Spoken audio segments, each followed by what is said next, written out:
So, ganyan na. So, hindi ko alam kung andito po yung brand niya. Wala dito, no?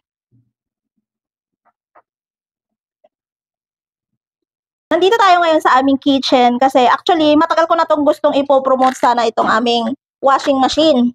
Ito, yung mini washing machine lang namin na super liit lang niya. Parang timba lang siya guys na lalagayan ng tubig. Pero wag mo siyang maliitin dahil panglaba talaga siya ng mga damit. Pero nga, ngayon ko lang naisip kung kailan patapos na akong maglaba, saka ko lang naisip i-promote siya.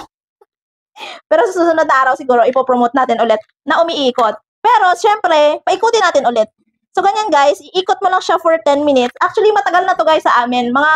Siguro mga 6 months na to sa amin. And amazed na amazed ako sa kanya. Kasi nga, hindi ko na kailangang magkuskus pa. Kasi kahit dito pa lang, ay pwedeng-pwede ka nang maglaba. Ayan, as you can see. Ayan, umiikot talaga siya guys.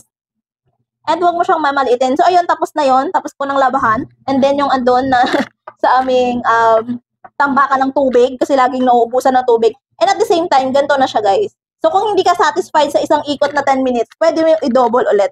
So, ganyan siya. So, ganyan na. So, hindi ko alam kung andito po yung brand niya. Wala dito, no?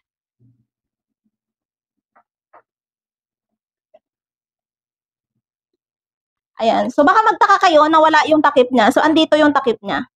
Tinanggal ko lang kasi parang naano ako eh. Annoying siya, kaya tinanggal ko lang. So, ang brand nito is Mymete. Sinishare ko lang sa inyo na 6 months na ito sa amin and congratulations. Ang bill namin sa kuryente is 800 lang. So, dati nagbibill kami ng 1 to something. Ang galing kasi hindi siya hindi talaga siya gaanong malaki gasto sa kuryente. Kasi nag-800 lang naman kami. Meron pa kami minsan nagre-ref kami pero minsan hindi. Ayan, mga ilaw namin, yung initan namin ng tubig, yung mga gadgets namin at the same time. Ayan guys, may laptop kami and at the same time gumagamit kami niyan twice or thrice weekly. Ayan, depende kung gaano nakadami yung dumi namin sa damit. Kung gusto nyo, ayan, meron kayo dyan pagpipilian, meron pang mas malaki onte dyan. Ang link ay nasa basket. I-check out mo na.